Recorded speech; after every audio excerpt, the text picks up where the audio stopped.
Allez, on se retrouve au café pour étudier Formule Café. Ça veut dire, dans la vie, pour nous c'est un enseignement, il ne faut jamais arrêter d'étudier. Pas parce qu'on va au café qu'on ne va pas étudier. Voilà, on prend le café du matin. Et café, en plus, c'est lié à Hanouka, forcément. Voilà, café Bekislev, tout a commencé. Et on dit que le rabbi nous fait remarquer un truc incroyable, c'est que finalement, le premier miracle, c'était de trouver la fiole de Hanouka. Mais le deuxième miracle, il n'était pas le café qui se lève, mais il était le Kavav. Pourquoi Kavav? Parce que quand ils ont rempli une fois les godets de la menorah du Beth Amikdash, donc le fait d'avoir trouvé la fiole avec le seau du Kohen Gadol, que c'était pur, ça c'était un miracle. Ok? Même si on dit, bon, c'est un miracle quand même qui est habillé dans la Teva un petit peu. C'est pas qu'elle a apparu du ciel, c'est qu'ils l'ont trouvé. Ok, mais c'est un miracle. Ensuite, le deuxième miracle, c'est qu'elle est durée pendant 8 jours. Mais le fait qu'elle allait durer pendant 8 jours, ils l'ont pas su. Ils l'ont su seulement le lendemain, parce qu'il y avait pour remplir pour un jour. Donc ils ont rempli un jour. Et le lendemain, ils se sont aperçus que ça ne s'arrêtait pas de brûler. Que lui était toujours là. Et ainsi de suite chaque jour. Donc le deuxième miracle, lui, il apparaît, nous dit le rabbi, le Chavav, le lendemain. Donc en fait, c'est deux miracles l'un après l'autre. Et en fait, pour nous, c'est déjà un enseignement par rapport aux miracles. Il y a des miracles qui sont dans la vie et on ne les voit pas du tout. Par exemple, une personne traverse la route, la voiture qui arrive à toute allure, elle aurait pu en fait la renverser. Tac, Dieu il bouge un peu, la voiture il bouge un peu, et lui il passe tranquillement, il s'est même pas aperçu qu'il vient d'être sauvé. Alors que normalement il aurait dû mourir sur la route comme ça. C'est un miracle, on dit c'est Baalanes, vous connaissez le Rabbi Meir Baalanes, mais Baalanes eno makir benisso. Celui qui vient de vivre, de profiter du miracle, en fait il ne sait même pas qu'il y a eu un miracle pour lui. Et ça, ce sont des miracles qui sont souvent les plus grands. Et dans les miracles, il y a deux sortes de miracles, nous dit le rabbi. Il y a un miracle qui est dans la nature et un miracle qui est au-dessus de la nature. Celui qui est au-dessus de la nature, il prend la personne et il fait un miracle, tout le monde voit, c'est miraculeux comme on dit. Donc ça, évidemment, c'est quelque chose qui va changer la manière dont fonctionne la nature. La nature, elle est plus naturelle maintenant. Elle est devenue divine. Comme le fait d'ouvrir la mer et on passe à pied dans la mer, etc. Des autres miracles qui sont arrivés au peuple juif et puis peut-être dans la vie quotidienne, les miracles qu'on a vus, ou même le miracle de Hanouka, le fait que ça continue à brûler. Nous, on a vu avec Baba Saleh, des fois Baba Saleh il servait du harak et puis il recouvrait la bouteille avec un tissu comme ça et il servait, ça ne s'arrêtait jamais. Ou ceux qui ont vécu Fitzat Aderer. Le fait que le temps a été beaucoup plus rapide. Le temps a été beaucoup plus rapide. Ok. Quand on dit tout ça, évidemment, en quoi ça nous regarde? Ça nous regarde parce que notre vie, finalement, c'est une vie de miracle. Parce que d'être vivant, en soi, c'est un miracle. Le fait qu'une âme divine, qui est en fait de la lumière divine, vienne s'habiller dans un corps matériel, c'est un miracle. Le fait qu'un enfant vienne au monde, qu'on soit venu au monde nous-mêmes, c'est aussi un miracle. Seulement on s'est habitué à ces miracles-là, on a l'impression que c'est naturel. Dans la Géoula, on verra que la Teva, le monde naturel, en fait c'est une suite ininterrompue de miracles.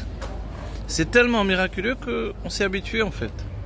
Mais tous les jours il y a des miracles, une plante qui pousse, un enfant qui naît, le soleil qui se lève, tout ça c'est que des miracles les uns après les autres.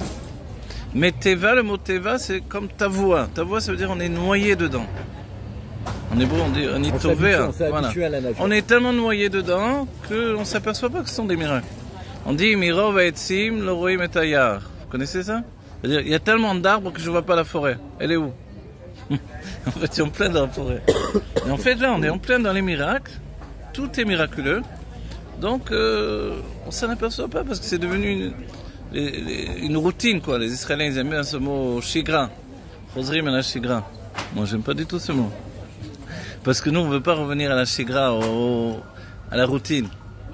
On veut accéder à la Géoula. On veut que cette guerre qui a été entamée, elle aboutisse à la Géoula. On veut que le travail que l'on fait depuis des siècles, il aboutisse à la Géoula. Qu'est-ce qui va se passer dans la Géoula? Il va y avoir une rencontre, en fait, entre ceux qui dépassent le monde naturel, Dieu qui est en dehors de tous les systèmes établis, et le monde naturel lui-même, en fait. Et la fusion des deux, ça va donner la Géoula. Dat et Dion, tout est Dieu, conscience supérieure où tout est Dieu, donc on n'existe pas. Si tout est Dieu, on n'existe pas en réalité. Et la conscience inférieure qu'il a installée en nous depuis la faute d'Adam Arishon, c'est que tout est moi, et voilà. Et quand j'ai des problèmes, le monde il arrête de tourner, quoi.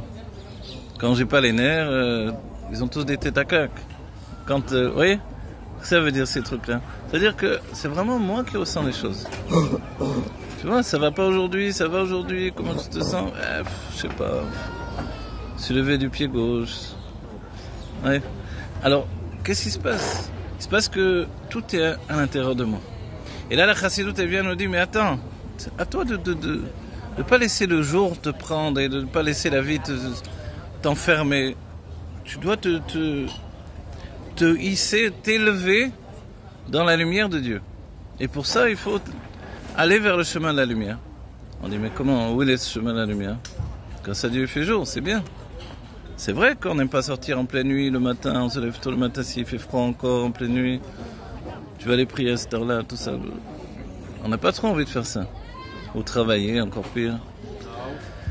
Mais quand la lumière brille, etc., ça nous fait plaisir même d'être dehors. Donc en fait, si je me mets pas dans la lumière, je suis recroquevillé sur moi-même et je suis enfermé dans ma personne.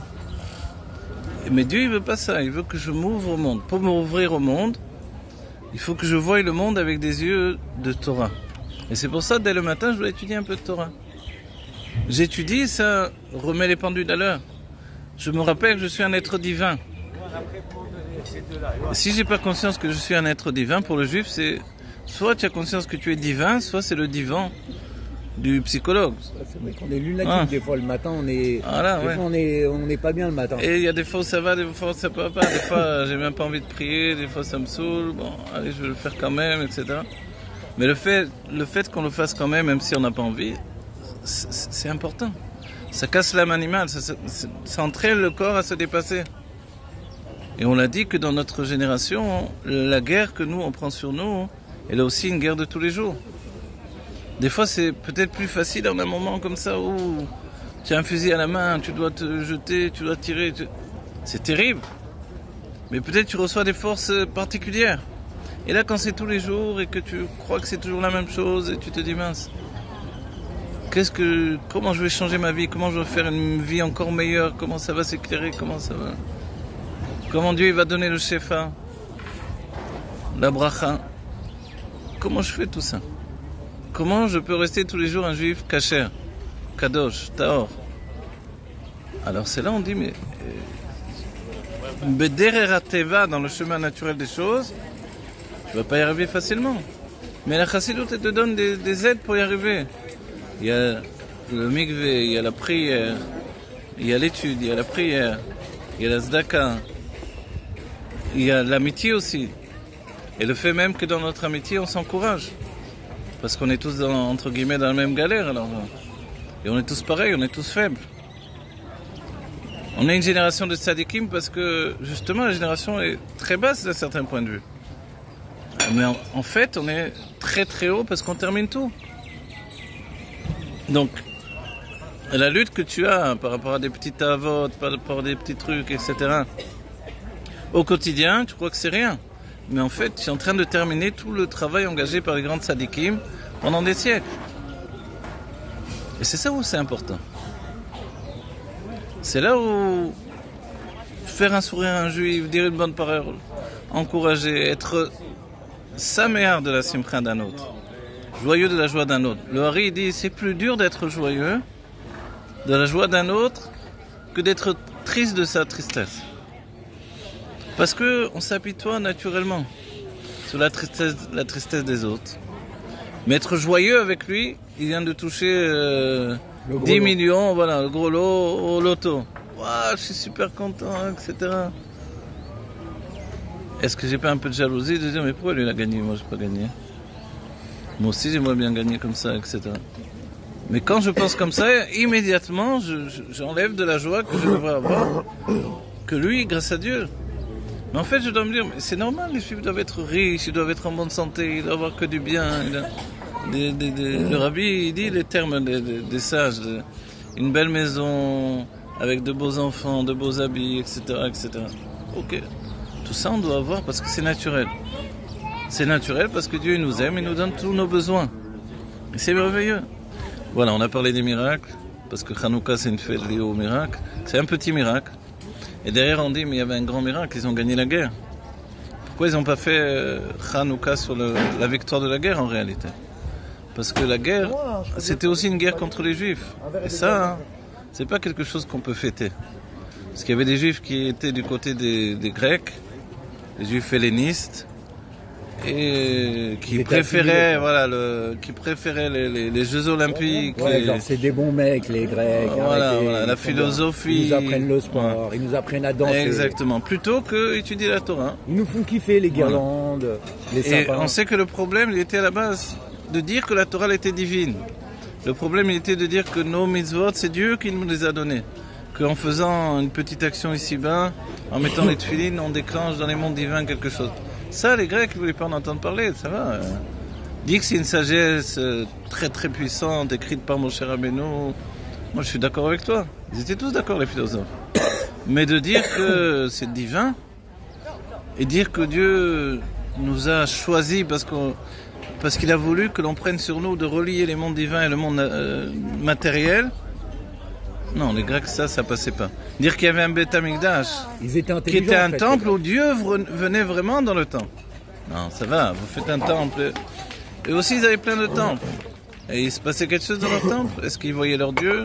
Eh bien non, les dieux, ils voyaient des statues. Mais vous n'avez pas de statue et vous dites que Dieu lui-même, il vient, que c'est le créateur du monde. Ça, c'était insupportable pour eux. Et en fait, c'était déjà, on peut dire, la première lutte, la première guerre entre la science et la Torah.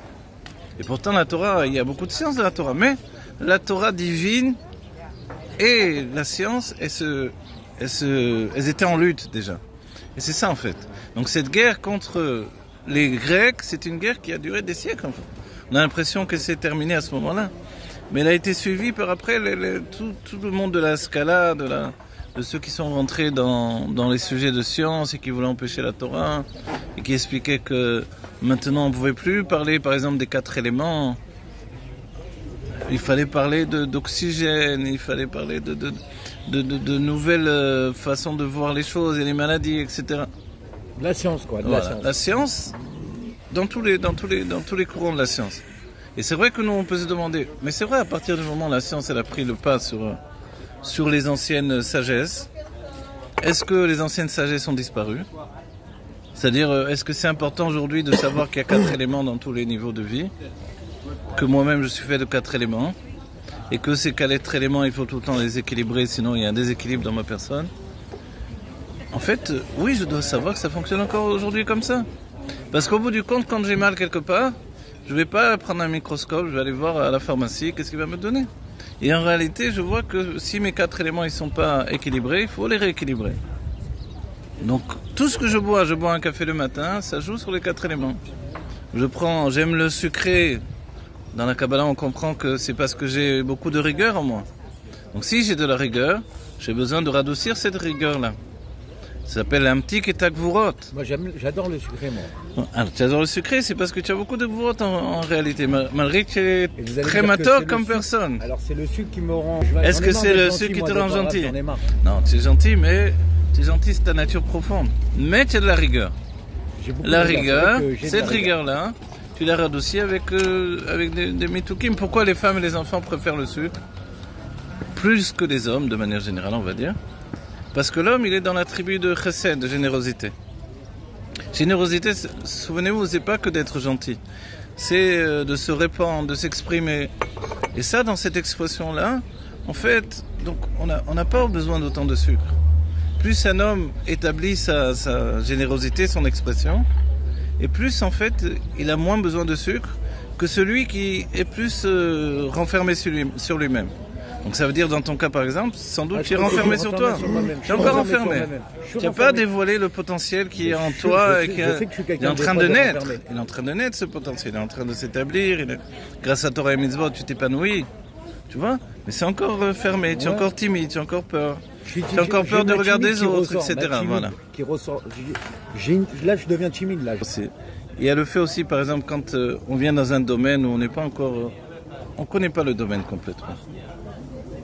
Par exemple, dans Torah et Mitzvot, les halachot de la tfila, toutes ces choses-là, ça prend du temps de les assimiler. Il y a des klalim, des généralités, on les assimile, après on est plus tranquille.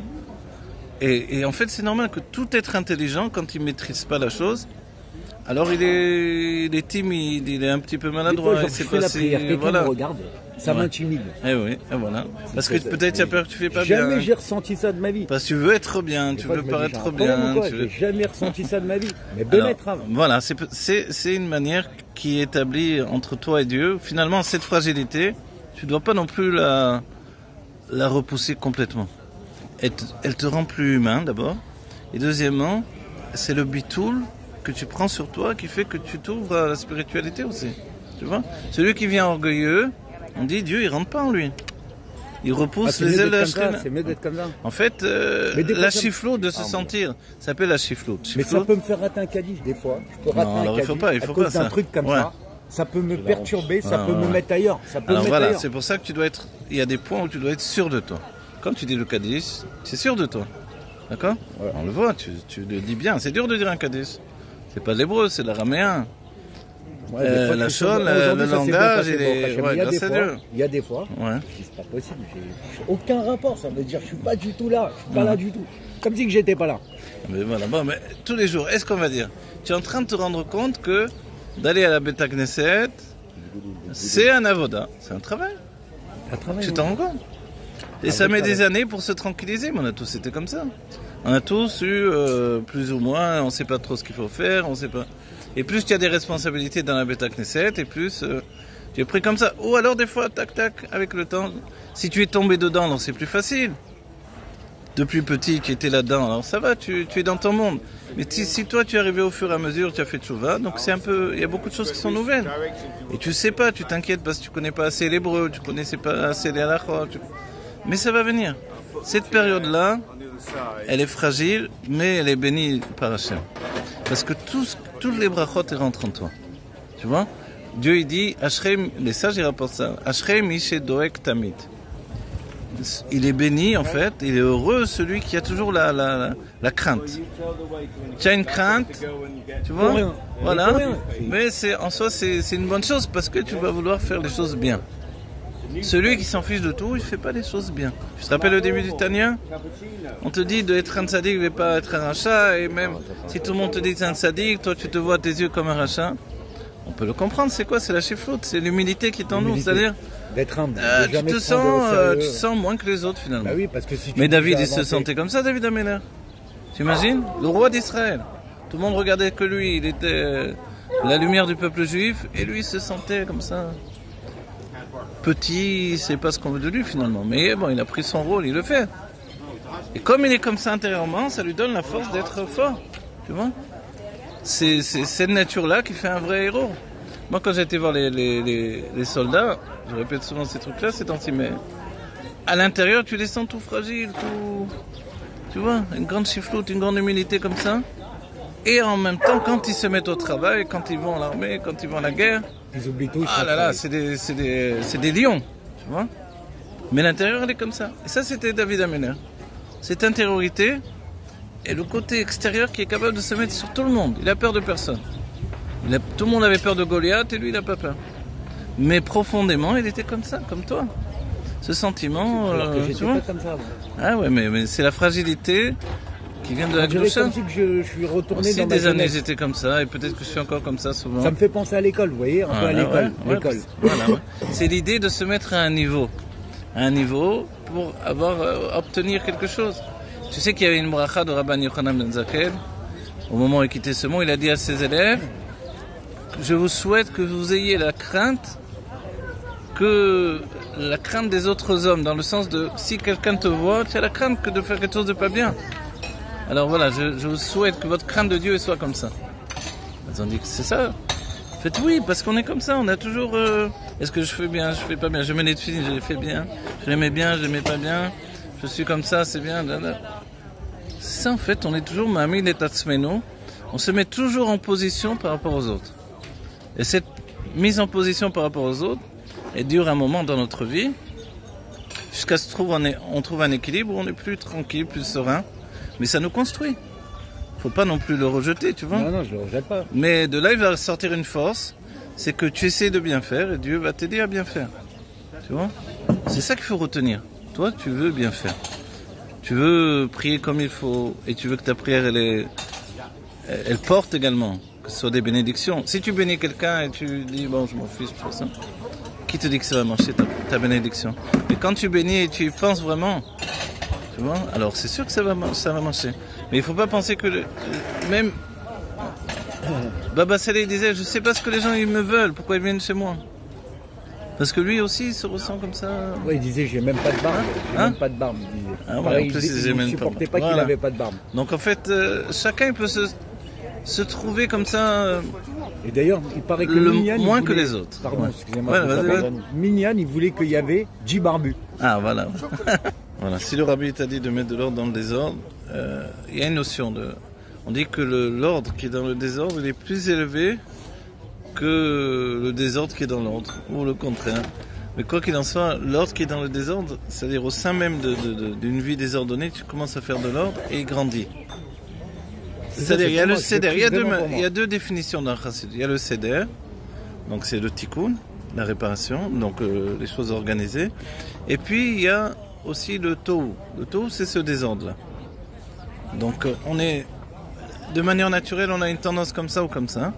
Mais en vérité, celui qui a une tendance tohu, donc désordonné, l'ordre qu'il est capable de mettre au sein de son tohu, c'est une valeur particulière.